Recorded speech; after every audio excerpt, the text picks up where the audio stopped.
You're listening to Flaunt. Find your sparkle and create a life you love. After infidelity or betrayal, have you been betrayed by life, your body, or someone that you love? You're not alone. No matter what you've been through, Naked Self-Worth helps you regain confidence, joy, and enthusiasm so you can create a life you love and flourish. Tune in weekly and learn how.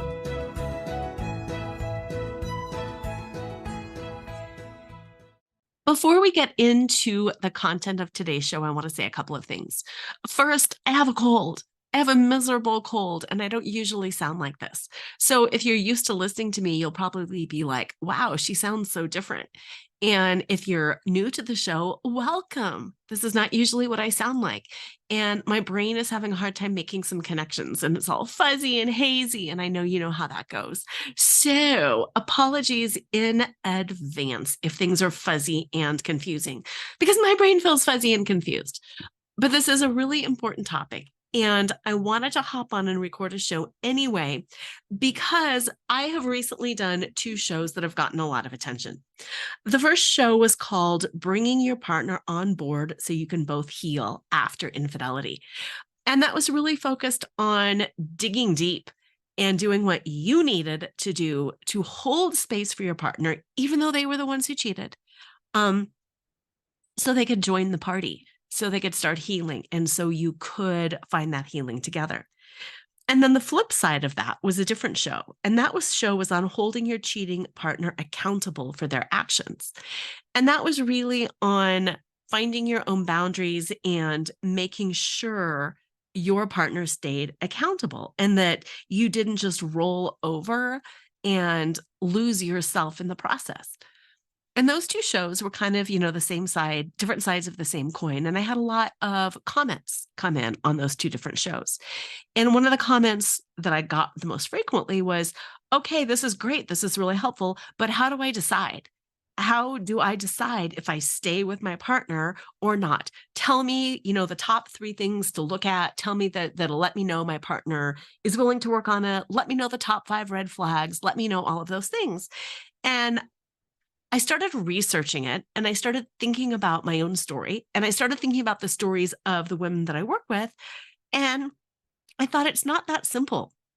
Deciding to stay or deciding to go is a really deep personal process. And it's not one of those things that you can just tick the boxes and say, ooh, he meets 5 out of the 7 criteria. I guess I should stay. Or, he meets 0 of these criteria, so I need to go. It's so much deeper and more nuanced than that, because healing is a process and we come to terms with things. If you think about the phrase, come to terms with things, that's what you're doing. Not only are you coming to terms with this, but your partner is coming to terms with this. And it's a process. And there will be moments in this process where you think, I got to leave. And there will be moments in this process when you're like, I'm all in. And same goes with your partner. Your partner will also have moments where they're like, I'm out of here. And your partner will also have moments where they're all in. And I don't care how far out you are from D-Day or how much work you have done. I think it's normal in all marriages or all relationships to have those thoughts that I'm done. I'm just done. I can't do this anymore. And then on the flip side of that, the next day to be like, I'm so in love. I'm so glad I'm doing this. This is worth, everything that's hard. So before I get into the show, I just really wanted to call some of that out, that I wish I could give you a checklist. I wish I could say, if he does these 5 things, you should stay and it's all going to work out. And if he does these 7 things, then it's not going to work. It's just not like that. And it's a process. And for most people, early on, everybody's defenses are raised. Everybody's nervous systems are activated. And what happens at the beginning is not usually how things turn out at the end. So no matter where you're at on this journey, you were in the right place. Welcome. Know that just because the way things look today, it can be totally different tomorrow, totally different next week, and totally different in 6 months from now. This is a process. And I've said this 100 times. This is why you need support. So whether it's joining my Facebook community, whether it's reaching out for coaching, whether it's just having a one-on-one with me once, whether it's connecting with other people in this community or reading books or going to your church or seeing a counselor, it really is imperative for you to speak with someone, for you to have a conversation with someone, for you to find someone who can speak truth and love into you and to let you know when things are normal, and also to let you know, oh my gosh, this really is dangerous. No, don't go there. Because this is such a highly charged time. It's highly emotional. It's a very difficult time. And my wish for you, my wish for all of us is to never get in a position where we are suffering physical abuse or emotional abuse, or where we are abusing another person physically or emotionally. And let's just say the heat of passion can make people do weird things. And my goal, high level goal, is for all of us to have this beautiful, happy life with fulfilling, happy relationships. But just base level, I want you to stay safe. Some people feel like they don't want to live anymore. We're not, we're not going there. Some people just want to go to bed and not wake up. I get that. But this is about staying safe. This is about honoring the process. And most importantly, this is about getting the help that you need. If you feel suicidal, call 911. You need a therapist. You need a coach. You need a counselor. You need somebody more than just a friend to walk with you through this situation. And it is a long journey. One of the things that I hear most often from people is, I just want it to be over. I just want it to be back to normal. And sadly, normal is not going to happen again. And although things can and should be better than normal, they will be better than normal. It does take work and it does take intention. And I'm here for you. Other people are here for you. And with that, let's get on with the show. Hello, and welcome to Flaunt. Find your sparkle and create a life you love after infidelity or betrayal. I'm Youre Cheadle, and today we are going to talk about the process of figuring out if you should stay or if you should go after your partner's infidelity. And what I want you to notice is that I said it's the process of figuring out if you should stay or if you should go. Because most of the people that I work with, one of the questions that they ask right up front is, how do I figure this out? I need to make a decision. My partner's cheated on me. I need to figure this out. And wouldn't that be nice? Wouldn't it be nice if it were that simple? And here's what I usually say to them. I usually say to them, the decision is a process. You won't know until you've sat with it for some time. Typically about a year, maybe even a year and a half. And yeah, I know that might feel pretty disheartening, but here's the reason why. When an affair comes to light, you are both in a state of shock. You are definitely both in a state of nervous system activation, which means you're in a state of fight, flight, or freeze. When we're in the state of fight, flight, or freeze, we are not in our rational prefrontal cortex. We're not in the part of the brain that makes decisions and weighs evidence and can figure things out. We are way back in the reptilian portion of our brain that's all about survival. And that portion of the brain is about keeping us safe. It makes us fight. It makes us run. Or it makes us shut down and freeze. So if you want to fight with your partner, if you want to run from your partner, or if you want to completely shut down and not make any rational decisions, then you're in the right brain state. But most of us don't want to make a reactive decision about the rest of our lives. Most of us want to make a decision that is actually rational and reasonable. Most of us need time to come out of a state of shock, to reclaim our nervous systems, and to be able to think and process and make some decisions about what we want moving forward. Additionally, our partner has broken trust with us. Our partner has broken huge trust with us. And the only way for us to ascertain if they are going to be trustworthy moving forward is by watching them moving forward and by seeing their behavior and what they do going forward. And that takes time. It's not just that we go and we talk to our partner and we say, hey, are you going to pull it together? And they say, yes, I'm totally going to pull it together. They might say that, but actions speak louder than words. And what do you need? You need time. You need actions. You don't just need words.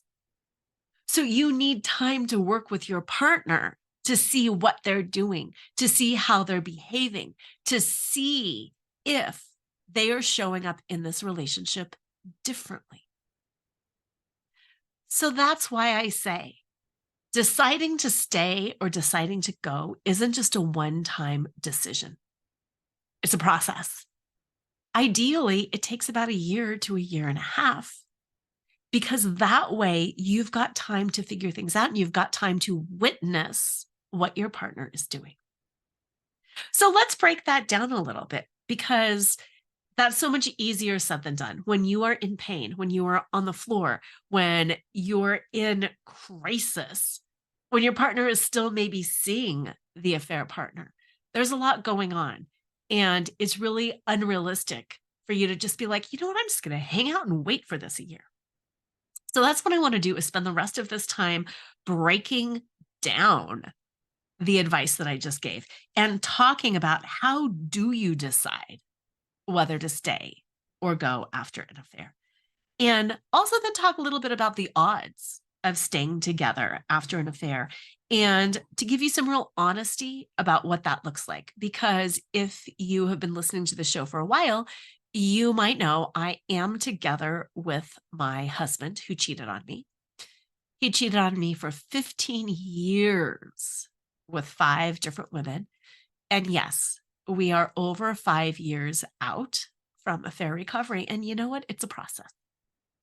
And just so you know this too, I am a coach. I work with women who have been betrayed by their intimate partner.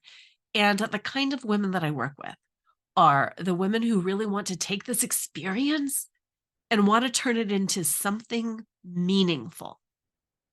Not necessarily something good, although I do believe a lot of good can come out of this, but who want to take this experience and use it to step back into their own power, to use it to step back into their own agency and sovereignty, so they can get really, really clear on who they are, what they deserve, what they will and won't tolerate. Because until we know ourselves, and until we show ourselves to ourselves and we're really comfortable with who we are, we don't stand a chance in relationships. We don't stand a chance to have confidence.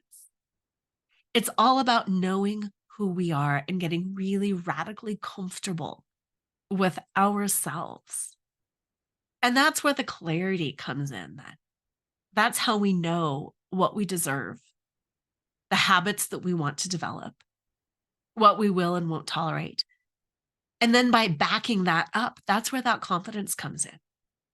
When we're really able to say, I don't deserve this, and I will no longer tolerate this. And we're out of that frantic, you can't treat me like this, and blah, blah, blah. But we're in our power of knowing, you know what? I don't deserve this, and this is not something I'll tolerate. And this is what I'm going to do because of it. And I'm fine. I'm really fine. That's where we get confidence. So many people come to me and they say, I want confidence. I want to be, self-confident. I want to figure this out. And it's like, yes, you become confident by doing the work, by setting the boundaries, by learning how to communicate and advocate on your own behalf. And you learn how to do that by getting clear in who you are and what you're worth. So I've worked with a lot of women, a lot of women. And here's what I know to be true. That's what I'm going to share with you today. The first and most important thing is giving yourself permission not to decide. Give yourself permission not to decide. Tell yourself this is a process and I deserve the time to make my own decision, to feel answers, to witness things happening, and I deserve time and space. If at all possible, I think it is important for you and your partner to be separate for at least a while at the beginning. And here's why. I think you should be separate because otherwise it's too easy to damage each other. Both of your nervous systems have been hijacked. You have just been sucker punched. Your entire identity, your entire world, your entire marriage has been turned upside down, and you are absolutely in a state of trauma. You're activated. You're in shock. When you're that way, you're going to strike out. You're going to yell. And rightfully so. I mean, I just want to say rightfully so. But many people get physical. Many people that would normally never be physical a day in their life are so stinking angry that they get physical. That's not going to go well for you in the future.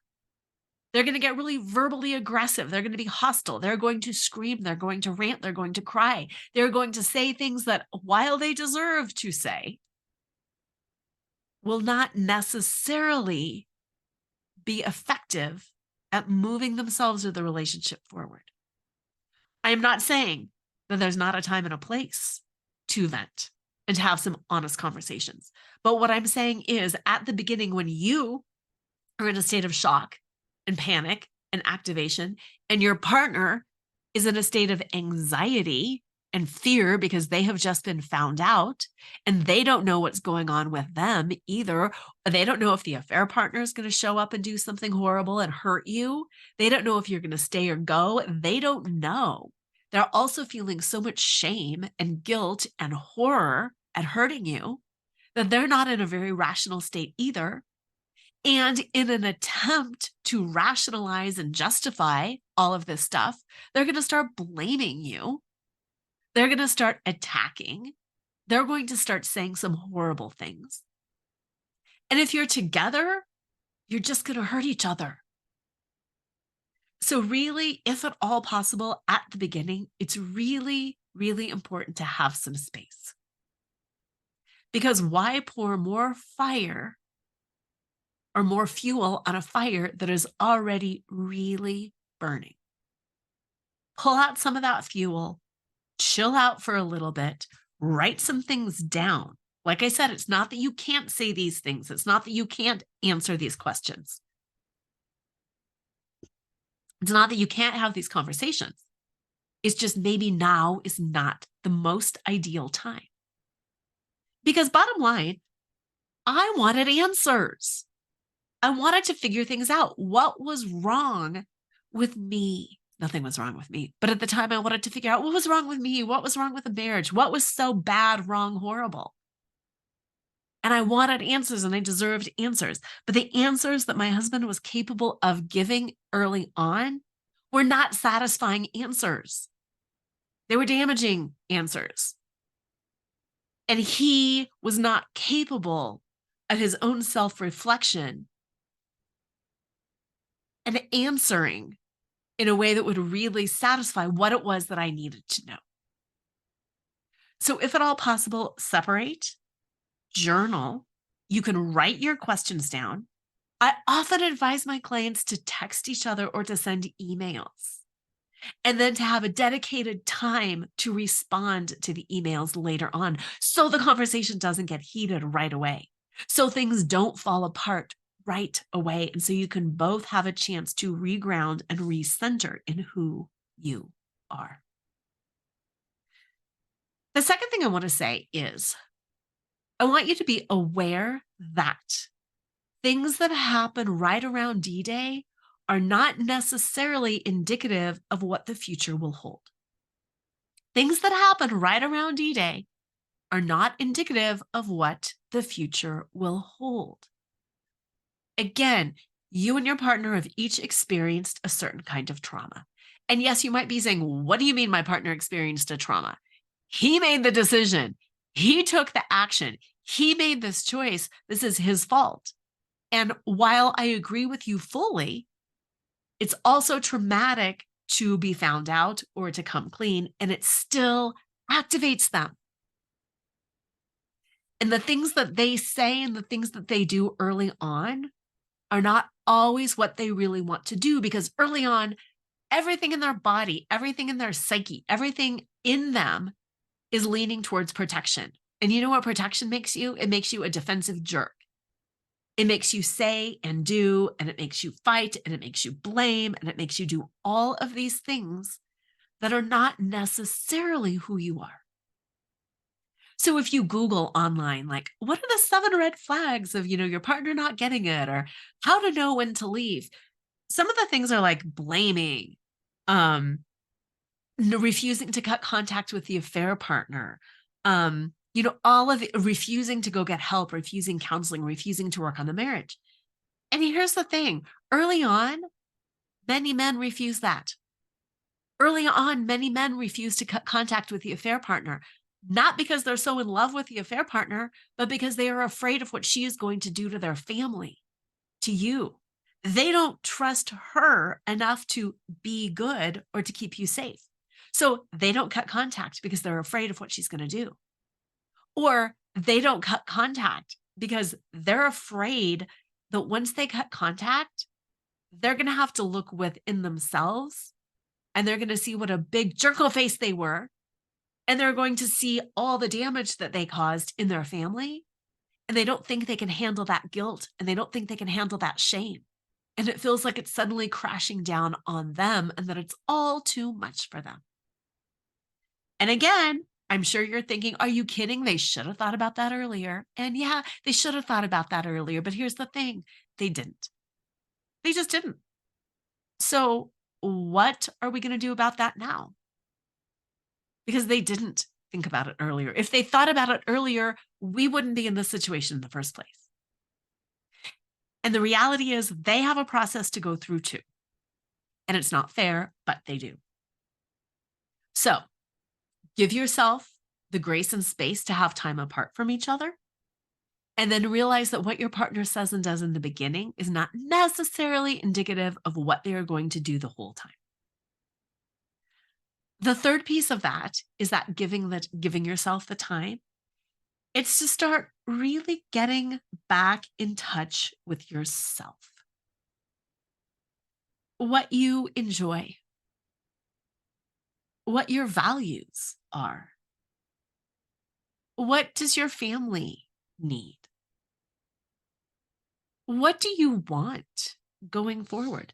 This is the chance to really remake your marriage again. Do you love your partner? Do you have fun together? Do you have a strong family? Do you have businesses or a house together? Do you really help each other learn and grow? Are you good partners? Are you good at communicating? Or are there some things that you can do better? Do you have respect for each other? And yes, after an affair, it's easy to be like, I have no more respect, but did you? Did your partner respect you? This is the time to reevaluate and to look at what was good and what was really bad in your relationship. And this is what I call the process of uncovering the truth. And as you know, I always say betrayal uncovers the truth. It uncovers the truth about all of the things that we've glossed over and failed to see. It uncovers the truth about all of the things in our relationship that coulda, woulda, shoulda been addressed before. So this is the process of uncovering the truth. And this is something that you need to go through yourself. Did you feel loved and supported? Were you keeping yourself a prisoner in your marriage? Were you playing the role of the martyr? Were you playing the role of the long-suffering, partner whose partner always ignores them? Where could you both do better in your relationship? Could you learn how to communicate better? Are there some childhood trauma issues? Do you have attachment issues? Is it one of those things where there's the avoidant partner and then the partner who's always chasing? Is that the dynamic that's been going on in your relationship? Are you always chasing and your partner is always avoiding? Now is the time to look at those things and to just assess and to give yourself time. I enjoyed the heck out of my husband the whole time we've been married. We laugh. We have fun together. We joke. We both love reading.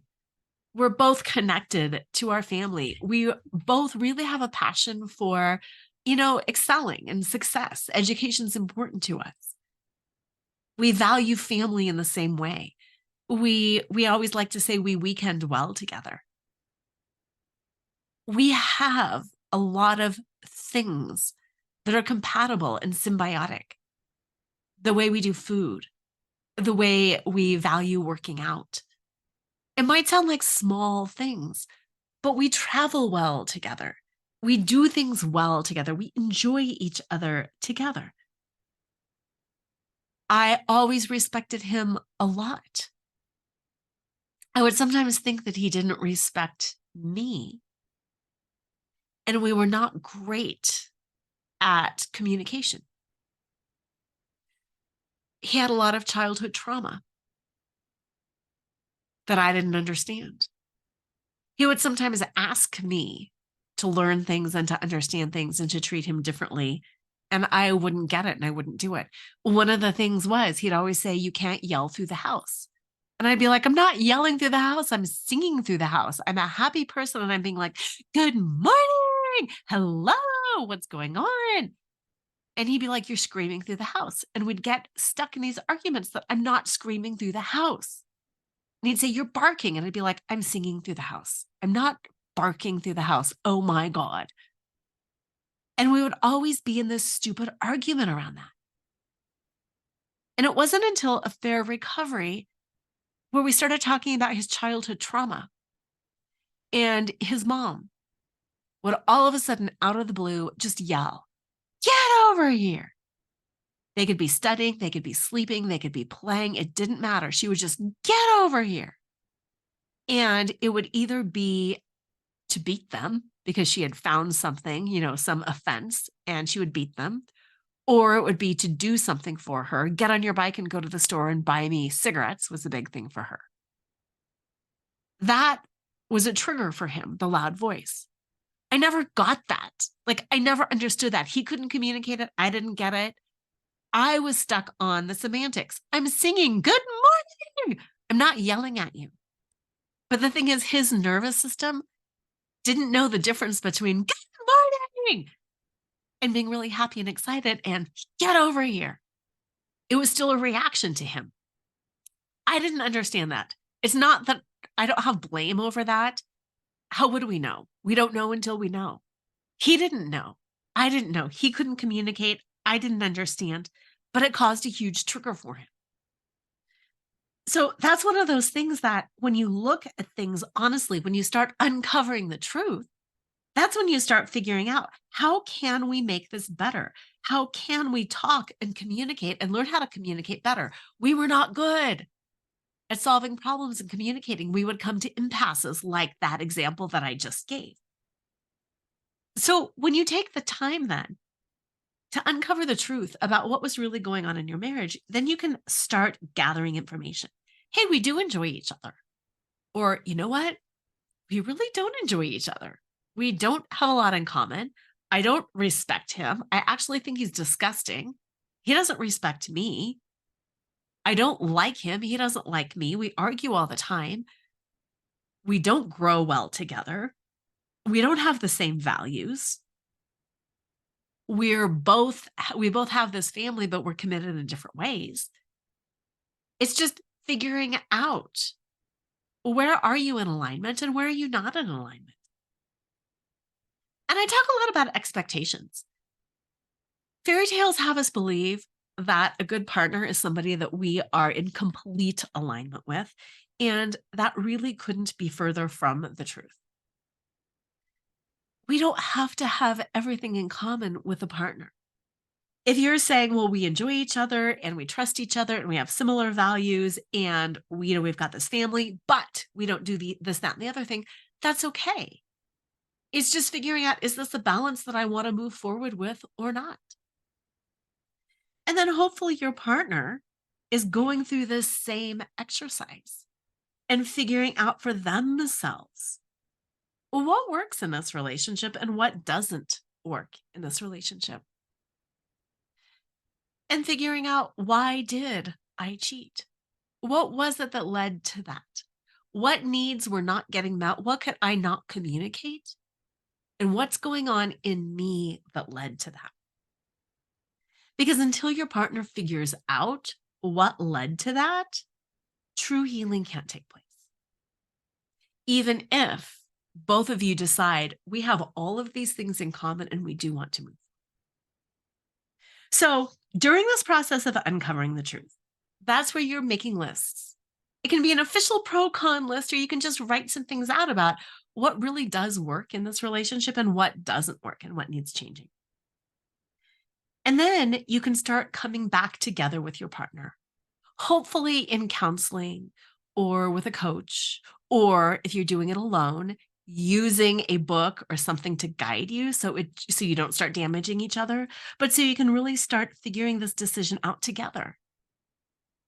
And it takes bravery to come to your partner and to say, I've been thinking about this and I do want to move forward, or I've been thinking about this and I just think it's time for a break. I think this is something I don't want to move forward with. But it's so important to be honest, because this is such a crucial juncture. And it's important, even if you don't know, to be able to say to your partner, I don't know. I'm looking at things and there's a lot of good, but there's also a lot of things I don't know if I can let go of. I don't know if I can move forward. So while I want to be able to say that I will forgive you one day and we can move on, I don't know if I can do it. But you can give me the grace of time, the grace of space to move through this process to see where we get. Because at the end of the day, we will both be better off because of it. And then the process begins. Then your year-long or however long journey really begins. Because you've both figured out, yeah, I think I want to move through on this process with you, or I just don't think so. And that's when you start figuring out, how is this really going to look? And that's where all of those little steps that you can Google on, like red flags, will he cheat again? That's where this comes into play, because now it's the process. Now it's the actions. Now it's the figuring out. Is your partner starting to take responsibility? Once you've figured out, once you've uncovered, is this something we want to explore or not? Now is the process of, are they going to apologize? Are they going to take accountability?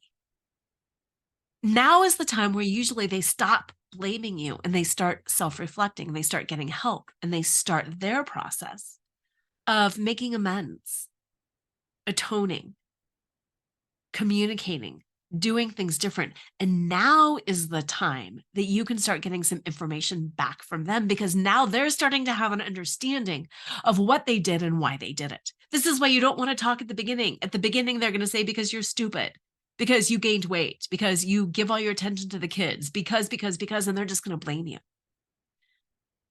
That's why you need to separate for a while and wait and ascertain, is this a relationship you want to move forward with? Get some help, and then start talking. Then start having the conversations.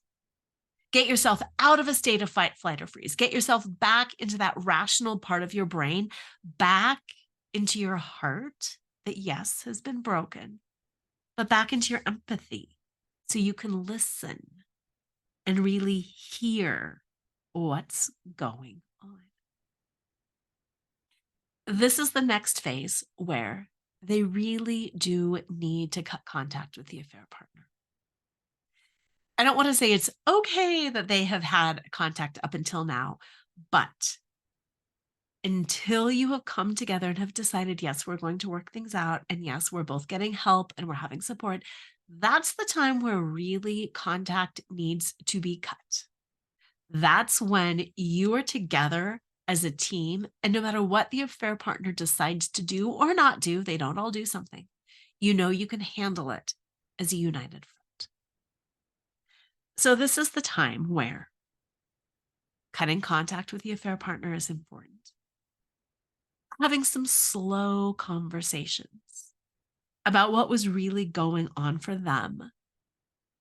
That is not about blaming you, but is really about exploring and understanding them. Because after all, they were the ones who made the decision to cheat.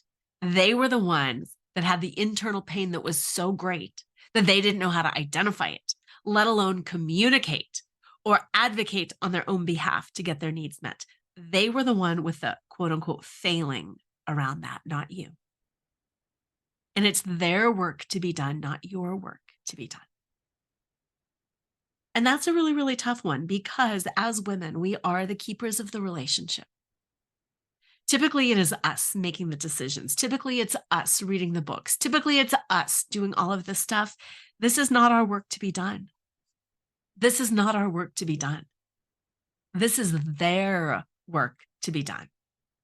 And for most of the women that I work with, the hardest thing is letting go of that because they think I'm going to dive in and I'm going to do all this work and I'm going to fix it and I'm going to find a counselor for him. I'm going to read these books and then I'm going to have these conversations. You can't fix this one.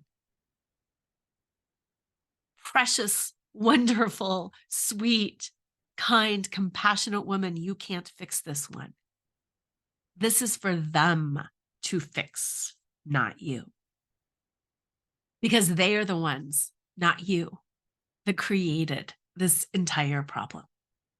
This is where you get to sit back and you get to watch and you get to observe what they're doing and what's going on.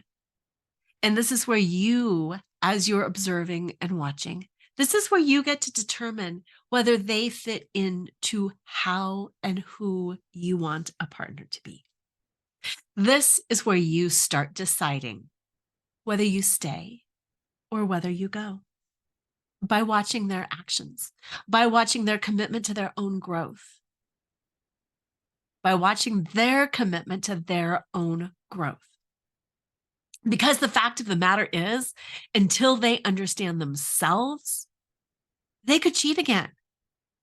It's not about fighting for you. It's not about fighting for the marriage. It's also about fighting for themselves. And if they don't have the guts and the courage to fight for themselves and to really understand themselves and to get to the bottom of this, then it's not going to go well going forward. Because life is hard. Things are going to happen. Jobs are going to get lost. People are going to die. Pain is going to happen. People feel insecure. We're all insecure. We just are.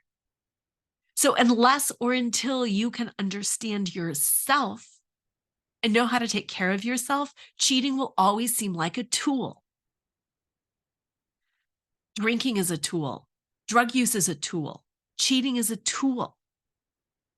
This is where you get to watch and you get to observe and you get to decide whether or not you stay with this person based on their commitment to themselves. And that's not something you're going to read in a lot of other people's blogs. A lot of other people's blogs are going to talk about, what he does and what he says and what you need to do. Ball's in your court. I want you to observe your partner. I want you to see how they are or are not stepping up to the plate and have grace. It's not that they're going to do it 100% perfectly. Nobody does anything 100% perfectly. But are they trying? Are they trying? Are they making progress? You get to set your own boundaries. You get to set your own boundaries. Are they making progress? If one of the boundaries you set is no contact with the affair partner, and they have contact with the affair partner, It is up to you to enforce that boundary. Or it is up to you to say, why did you do that? Let's talk about that and get to the bottom of that. Because it's not out of the question that there would be a reason that they need to or want to. But maybe they should have talked to you about it first. Maybe they should have come to you and said, okay, here's the deal. I need to talk to the affair partner because of this. And then you can say, okay, we've had this conversation now. I set the boundary, you breached the boundary, but now we are abundantly clear. If you have contact, it needs to go through me first. And then you get to choose. Do you move on that boundary? Do you reestablish it? You get to choose. But this is the process, because growth is hard and change is hard and self-reflection is hard. And new habits and new behaviors are created. They don't just pop in. So if you're giving yourself a year or so to observe your partner, what direction are they going? Are they growing? Are things getting better? Are you mostly learning new skills? Or are you devolving? Are you staying in the same place? Are you learning something and never coming back to it? Or are you learning it and then stumbling, but you still keep moving ahead? That's why it takes time. And it's okay to question yourself along the way. It's okay to think, I don't think I want to do this, and to hang with it a little bit more. I know through my own journey, there were times where I was so happy and so in love. And there were times where I was like, I have got to get out of this. There is no way I'm putting myself through this. Even as recently as our recent anniversary trip, which was a week ago, there was a moment where I thought, what did I do? Why am I here? And those are normal thoughts. Those are normal moments. Decisions like this can't just be made in a moment. It's a process. And the best thing you can do is give yourself the space and the time to decide not to decide. Decide not to decide. Decide to observe. Decide to see what happens. Now, here's some things that I do think are important around this. The affair, the person who had the affair really does need to take responsibility. They need to set up their own counseling appointments. They need to set up their own therapy appointments. They need to give themselves time to do the work. Again, there can be times where somebody might say, would you mind making my therapy appointment? I can't. I get that. But they need to take responsibility for their own healing. This is not something you can do for them. This is something that they need to do. Sure, if you find a man's retreat or a couple's thing or something, of course you can bring it to them. But they need to be an active partner in their own healing. You can't care more about their healing than they care about their own healing. They do need to be able to apologize. They do need to be able to speak honestly about what they did and its impact on you and the family. They need to be able to apologize. They need to make amends. That's going to look different for different people, but they need to make amends, whether it's talking to family or friends, whether it's explaining things, whether it's getting a new job, whether it's moving. They need to make amends. And then I think most importantly, they also need to be connected and committed to you and to the relationship moving forward. They need to know that this is a long-term process, that you are not only rebuilding the relationship and rebuilding trust after an affair, but you're also going back and you're uncovering all the problems in the relationship from before and all the problems in themselves from before. Because the truth of the matter is you're not rebuilding the same relationship. You don't want the same relationship. If the same relationship led to cheating, you don't want that same relationship because it's only going to lead to more cheating. So are you both willing to break down the old relationship? Are you both willing to create something new? You need to create a new you. He needs to create a new him. And together you need to create a new relationship together. And that's a lot to create. And you can't create the together piece until you have created the two individuals. And that's something that gets missed so often. And that's why I was saying this uncovering the truth process, that's like a year-long process, that's about you doing you. That's about them doing them. It's uncovering the truth of who you are and rebuilding that. And it's allowing them the time to uncover the truth of who they are and rebuilding that. Because only then can you come together and even remotely have a chance at learning how to trust each other again. Now, the success rate for a new relationship is actually really high. And I want to give you hope around that. About 70% of couples that stay together after affairs are able to stay together after affairs because they build a new relationship because all of these problems have been exposed. And it's easier. It's sometimes easier to rebuild an old relationship than it is to find a new relationship. And here's why. You know where the potholes are. You know where the triggers are. You know where all the damage is. So you know where the holes are. You know what to fix. Whereas with a new relationship, you don't know where those landmines are. So it's harder to fix. And that's something that people don't think about sometimes because it's easy to get stuck in that mindset of, I'm just going to find my soulmate. I'm going to move on and I'm going to find somebody who would never do this to me. And I'm going to let all of this go. And of course, that can work out for some people. But the truth of the matter is we all have dark sides. We all have trauma. We all have pain. We all have things that we're not good at in relationship. And at least with your current partner, now all of those things have been put on display. And now you know the worst of them and they know the worst of you and you know where to start working. So when you think about it that way, it makes sense that the success rate is pretty high after infidelity because you've just crashed. You've crashed in the worst way that you can crash. And now you know how to rebuild it. You know what your communication problems are, what your internal problems are, what your personal problems are. So if you're both willing to do the work, your chances of success are really high. And your chances of satisfaction are really high because you have spent this time doing this inventory of figuring out what you want, of uncovering the truth of, you know what, I want to be respected in a different way. And I want to be a more equal partner in that way. And I want more physical intimacy this way. And I want more emotional intimacy that way. And we need to get on the same page with some of these values. And we need to build our family this way. And we need to have some more fun this way because this is something that we always used to do. And this is what I've wanted to move into. It gives you the opportunity then to create truly the relationship of your dreams. And I know that can sound cheesy, but it truly can be the relationship of your dreams because now is your no holes barred moment of being like, this is what I deserve. And this is what I want.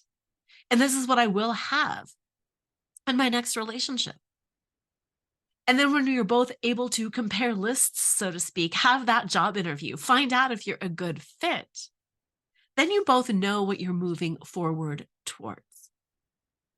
And this is not only about you and the recovery from the affair, it's about you doing also for your partner what they want.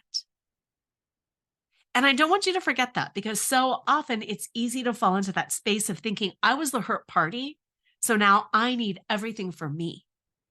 Yes, you were the hurt party. And yes, if your partner is committed, they do need to do certain things for you.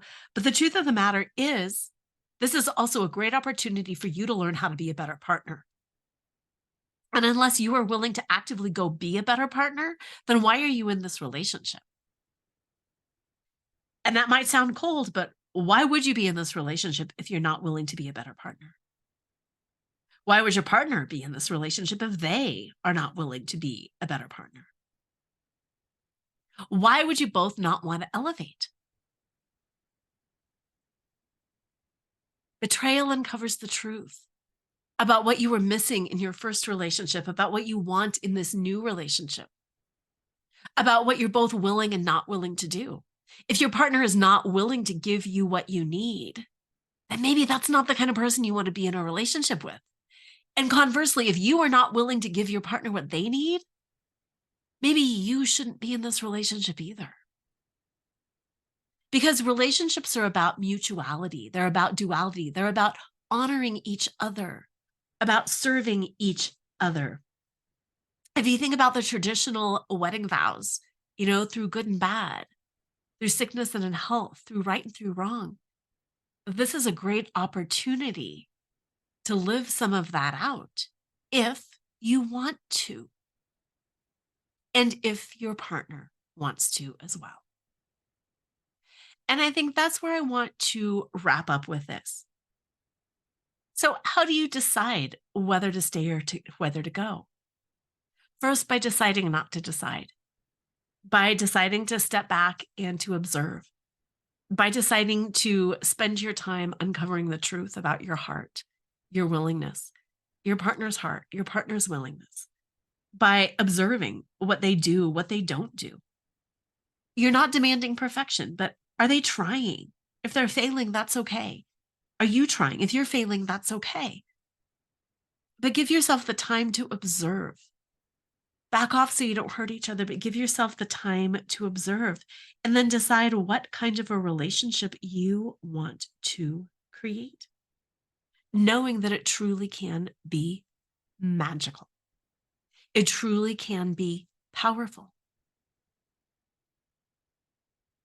Because the decision isn't 100% yours. You can't force someone to come to the table. But, and here is a big but, you can't force someone to come to the table. And I did a show about this a few weeks back. You can't force someone to come to the table, but by you doing your work and not forcing them, sometimes it allows them to come to the party sooner than if you forced it. By you really doing what you need to do for you, by you committing to your self-growth, sometimes then they will lead by example. So how do you decide? You decide by trusting yourself. You decide by giving yourself space, by deciding not to decide, by observing. You decide by observation. That is the most powerful way to do things. You decide by seeing which direction they're going. Are they getting better? Are they getting worse? Or are they staying the same? And you decide ultimately by connecting with your own heart, your own soul, and asking yourself, what am I willing to tolerate going forward? What do I want? What do I want? Because the truth is, any of us could make any relationship work, but at what expense? I could make a relationship work with so many different people, but if it requires me shutting down different parts of my soul and my passion, is it worth it? I could make a relationship with a toxic narcissist work, and it would kill me. And I've talked about to people in their marriages who have thought, if I stay in this marriage, I'm going to die. What do you want? What parts of your soul do you have to sell to be in this relationship? And is it worth it to you? What I want you to know is there truly is not a stigma to staying, and there's not a stigma to going. It's just that we believe there's a stigma in staying, and we believe there's a stigma in going. But when you actually look at the numbers, when you look at the stats, affairs happen to around, the numbers are staggering, but they happen to more than half of all marriages. And 70% of the people who have affairs are able to successfully save their marriage. We also know that there's a huge divorce rate, and we have no idea why people are getting divorced. There is no stigma except in your own mind. And once you start releasing that stigma that is in your mind, it's going to help you make the decision too, because so many of us make a decision based on what other people will think. I don't want to disappoint my family. I don't want to disappoint my friends. That's not who I am. It goes against my religious beliefs. What will people think? They will think that I am staying for financial reasons. They will think that I have no self-respect. If they think that, it's on them. It truly says nothing about you. I just want to encourage you not to let the fear of judgment impact the decision that you make, whether to stay or whether to go. So decide not to decide. You have the time. Get yourself out of a state of fight, flight, or freeze. Allow your partner the time and the space they need to get out of fight, flight, or freeze. Decide not to decide, observe along the way. Uncover the truth of what you need to work on within yourself. Uncover the truth of what you want in a marriage and what needs to die in the old marriage. Release yourself from judgment, shame, thoughts about what other people might think, whether you stay or whether you go. And always remember to tune into your own heart and your own soul, because I really believe that we know. There was a piece of me that knew. Despite all evidence to the contrary, there was a piece of me that knew we were going to move through this. And so many of the people that I work with affirm that they have that same kind of knowing, that they know that they've wanted out all along, and that this is the reason that they needed. This is the motivation that they needed. So trust your truth. Trust your heart. And get out of your head, get into your body, and make a decision that is going to work for you going forward. And as usual, if you want some help figuring it out, that's what I do. We can work together just for one session, and we can talk about it, and we can make a list of things that you want, and we can just do a quick uncovering the truth session just for an hour. You can work with me multiple times. You can do my whole 6-month coaching package. Let me know how I can support, because it is a big decision. It's probably the biggest decision that you will ever make in your life, even bigger than whether or not to get married in the first place. And I want you to feel confident and secure. You deserve that. So reach out. You can either email me, Laura@lauracheadle.com, or you can go to affairrecoveryforwomen.com, and you can get some of the information on my package. And you can click and make an appointment right there for an emergency one-on-one session. And we can figure it out. But wherever you're at, please don't do it alone. Please reach out. Please connect. And let's do this together, because I am your partner. I am the person who will walk by your side. I will speak truth into you. I will speak perspective into you. I will help you see the full picture, not just your side of the story, but what might be going on with your partner as well.